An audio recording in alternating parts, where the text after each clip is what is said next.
I'd now like to introduce the young Voltaire Award winners. Well, in fact, I'm going to introduce another former president, Jessie Taylor, who people here will know.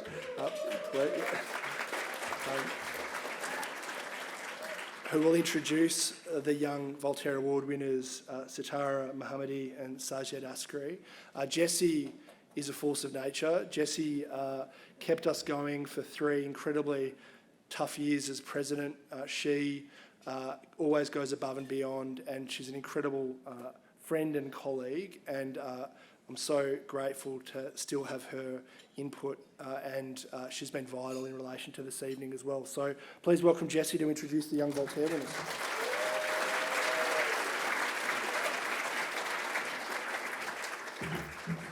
Thanks, Mike. To be a human rights advocate is one thing. To be a human rights advocate while your own homeland crumbles and your people are subject to genocide before your eyes is quite another. The recipients of the 2022 Young Voltaire Award receive this accolade for their extraordinary persistence, dignity, and courage in reminding the world that Afghanistan is burning and that the maleficiaries of its recent history are women and ethnic and religious minorities. Sitarah Mohammadi and Sajjad Askary both belong to the Hazara people. They both came to Australia from Afghanistan as children and as refugees. Sitarah was a Provost Scholar at the University of Oxford in 2019. She holds a bachelor's degree in International Relations and Human Rights, and she was recently elected the global spokesperson for the World Hazara Council. Sajjad holds a Bachelor of Arts degree in International Relations, and among everything else that they are doing, they are both currently undertaking the Juris Doctor postgraduate law degree at Monash University. Together, they speak, advocate, lobby, write prolifically for The Guardian, Al Jazeera, The Age, the Lowy Institute, and countless other news outlets. They, along with many other brilliant advocates, some of whom are in this room tonight, and I acknowledge you also, have worked tirelessly to ensure that Afghanistan is not forgotten. Sajjad and Sitarah Jan, it is my honour to present this award as a small token of recognition of your courage, selflessness, dedication and advocacy. Man ba shoma kheli iftihar mekonam. Please join me in congratulating Sitarah Mohammadi and Sajjad Askary.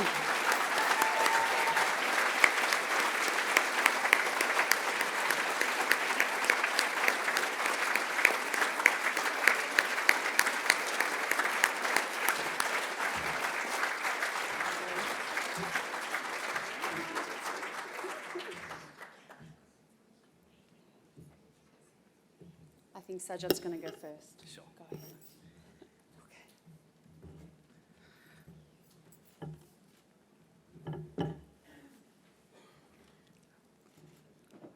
ahead. Well, firstly, I would like to thank Jessie Taylor, Liberty Victoria, and all those supporters, friends, and Australians who have been supporting us, supporting the people seeking asylum here in Australia, supporting the refugees, and supporting for human rights in this country. So maybe I'll start a little bit and tell a little bit about myself and my story, and because I see the reason why I'm here, why we are here, and what should happen to those people similar to me who are in this country and who have been suffering to death for many years. As Jessie Taylor mentioned, my name is Sajjad Askary. I'm a member of the Hazara minority in Afghanistan, a community who have been facing genocide in Afghanistan for a long time, and the international community and the world is watching, doing nothing. In late 19th centuries, the King Abdurrahman killed more than 65% of the Hazara population in Afghanistan. It was when Afghanistan was first created. more than 65% of the population of a community, just because we were Shia Muslims and we belong to a Hazara ethnic minority. That genocide and that injustices against the Hazara people continued throughout the years. Till 1920s in Afghanistan, Hazara people were kept as slaves by dominant groups. Until 1970s, the Hazara people in Afghanistan were not allowed to get into universities, to get into government, and to work for the country, because we are a religious and ethnic minority, and the dominant groups never liked us. So now when I talk about Hazara people and a Hazara refugee, that means that has a long history and that has meanings. Now, our suffering, our genocide did not start from the Taliban, but it has been happening for a long time. It was in 2001 when the US intervention happened in Afghanistan. The Hazara ethnic minority and religious minorities had got their right from the government. It was in 2001 when we were allowed to get into university, to get education, to get jobs, and to become an equal citizen of Afghanistan. Before that, we were second-class citizens. We had riot for 20 years, from 2001 till 2001 till 2021, when we had international community in the country, including the Australian troops. Unfortunately, everything collapsed. The country is back to 1990s, when the Taliban killed more than 8,000 Hazara people in 3 days.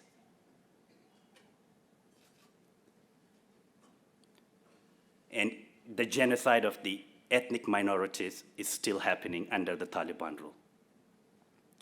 As a result of all these injustices and genocide, people like me, we become refugees. Quite simple. We become refugees. We flee for our lives. Just like that, I became refugees. My family, they became refugees from Afghanistan to Pakistan. My father was killed for being a Hazara. At the age of 17, I was forced to make a boat journey to Australia. I had no option. There was no security, no safety, particularly for our groups. I made a boat journey. In 2012, came to Australia by boat, and I was detained on Christmas Island for a long time, leaving my family behind. I was quite lucky that I was given permanent protection visa in the detention center, but hundreds and thousands of asylum seekers are still in detention center, just like Mehdi explained in his video. The amount of suffering and the amount of punishment that we went through, it's unimaginable. But we didn't give up. I was released in the community, did year 12, got into Monash University, did my BA in International Relations and Human Rights, and now I'm doing my postgrad degree in Juris Doctor. Very interested to become a lawyer and to become a human rights lawyer. I'm very interested to, fight and advocate for the rights of all those people who are going through suffering and pain, just like me. The reason I started doing all this advocacy for human rights, for refugees, for Afghanistan, is because it is important. It's very important that we should do this. I still remember when I was released in the community in 2012, I watched some politicians on TV calling refugees and people seeking asylum as terrorists, queue jumpers, Taliban, like all those horrific words that I never heard That's not what a refugee means. That's not the definition of refugees. There was the time I'm like, this politician on TV is not, the things that she's saying is not reflecting me and my story and my experiences, because I lost my father. I fled genocide. We didn't take weapon, we didn't fight, because we did not like violence. We just wanted to flee and find somewhere safety to live and build a new life.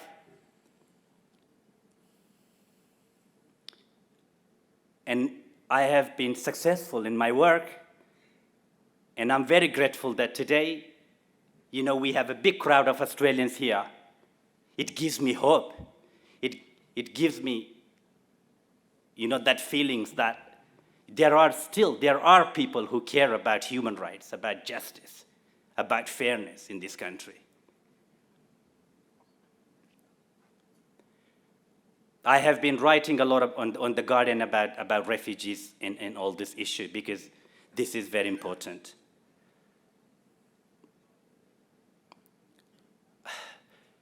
We had hopes before the last year election here in Australia. They promised us that the current government of Australia will end this suffering. They promised us that they will provide us permanent protection visa. They promised us that, they will start the reunification of families. They promised us that they will provide us with citizenship and right to live like other Australians here. But unfortunately, still, we haven't seen any action. Nothing is changing. For 13 years, the refugees in this country, every night before they sleep, they cry. For many years, we have refugees in Southeast Melbourne who are setting themselves on fire because they are suffering from family separation for more than 10 years. People are suffering from visa restrictions, having a life of limbo for more than 13 years in this country. There are refugees in our communities. They have family members in Afghanistan. They have children. They have, their loved ones. Just recently, there was an attack on the Hazara ethnic minority in Kabul that killed more than 60 innocent children. 60 innocent children. And there was no media attention. No one talked about this. The whole media attention is on Ukraine and Iran, which is good. But we feel like Afghanistan has been forgotten by the international community, including Australia. 60 young children is killed in one day, and no one talks about it. Some of those children who were killed in this attack some weeks ago, they have family members in Australia. Their fathers are here in Australia, who are refugees, who have been living as refugees on temporary visa, and they haven't been able to bring their families from Afghanistan to Australia. And as a result of family separation for a long time, these kids are being killed.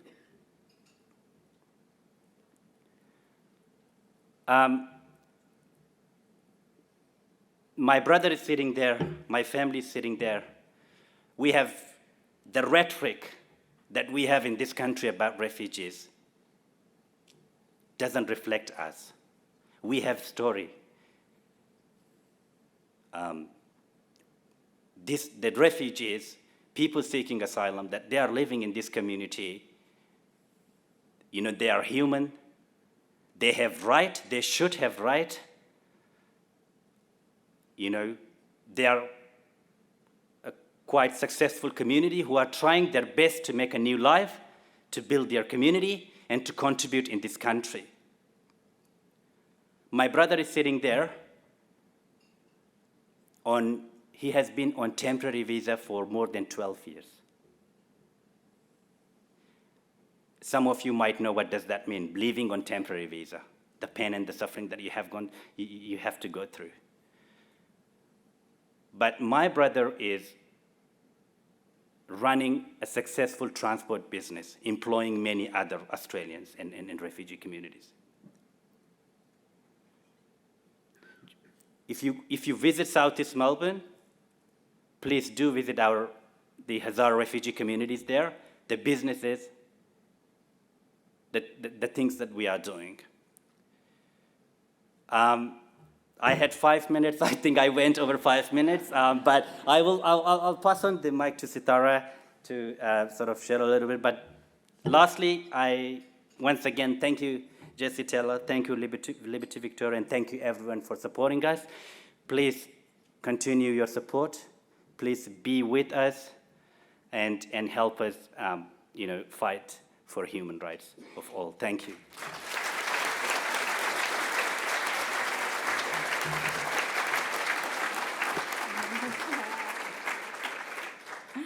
My time has been stolen, so nonetheless. Good evening, everyone. Friends, family members, distinguished guests. Thank you for joining us tonight.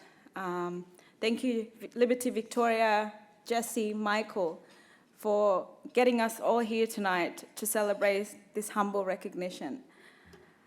Just very, very briefly, by way of introduction, I'm a Hazara woman. I belong to one of the most persecuted people in the world, who, as Sajjad mentioned, has been facing a genocide for over 130 years. I was born during the last brutal regime of the Taliban, when they massacred Hazaras in large numbers. My own brother was killed by the Taliban merely because he was a Hazara. It forced my family and I to seek protection elsewhere. And so my brother, at the age of 12, got on a boat and made his way to Australia. And here we are today, some 22 years later. The stories of refugees like Mehdi, like Sajjad, and myself demonstrates the enrichedness and the contributions that refugees from all over the world make to Australia and its communities. I'm the first woman in my family to have ever received education, formal education. That would not have been possible under the Taliban regime in the late 1990s, nor is that possible today because formal education is banned for women and for girls over the age of 12. The genocide of the Hazaras. I do not want to elaborate any more than that then already has been said, but I just want to add a few points. What makes the violence, the persecution, and the atrocities against the Hazaras a genocide? We have to define genocide without being too political. During the last 20 years, just to give a brief example, there was a highway called Death Road between the capital and the provinces where Hazaras and other travelers would travel. On public transport, including buses, Hazaras were identified because they have very distinct features. They would be asked whether you were a Hazara, and of course you would have to respond yes or no. And then once you had been identified, you would get removed from the rest of the travelers. You'd be taken outside of the public transport, and then you'd be shot dead, at best. Other times, they would slaughter you, and they would leave your body to lie there, and the rest of the travelers would have the green light to move on. Last year, Halo Trust is another example. The perpetrators went into the mine and asked specifically who the Hazaras were. That's the type of genocide we're talking about. Since the latest attack on a girls' educational center in Kabul, which took the lives of some 60 girls and wounded 120 others, we have started formalized a campaign called Stop Hazara Genocide on Twitter. So far, we have reached some 17 million usage of the tweet, Stop Hazara Genocide. This is the first time in the history of Afghanistan that the diaspora has been able to mobilize to the extent that it has, particularly the Hazara diaspora, because now we have a voice. Now we are no longer trapped under the brutal and violent regime of the Taliban. We can speak up and we can say no to more of these violence. And so that is what we, myself and Sajjad and other friends, have been doing over the last 10 years. Using our education, our skills, and our level of expertise to stand up for those people who are trapped in regimes such as that of the Taliban, to speak up for marginalized and vulnerable groups like the Hazaras, to speak up for persecuted communities who are facing an enduring genocide, to say no. The world needs to hear about what's happening in those corners of the globe. As Sajjad mentioned, imagine another school in another part of the world that was attacked by a suicide bomber and that killed young students who were just preparing for an exam. The amount of attraction, media, and newspapers that would cover that was not the case for Afghanistan. And so it's the responsibility of people like myself and Sajjad and many others who've lost family members to speak up and to use our voice and our platforms for the justice, the human rights, and ultimately the survival of people like the Hazaras. Thank you once again for being here tonight, for your continuous support for the work of Liberty Victoria and their tireless work for human rights and civil liberties.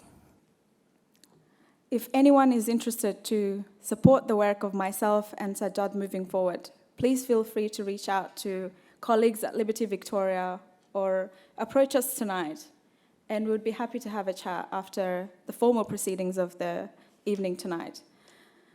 Once again, thank you deeply for the humble recognition, Jesse and Michael and everyone at Liberty Victoria.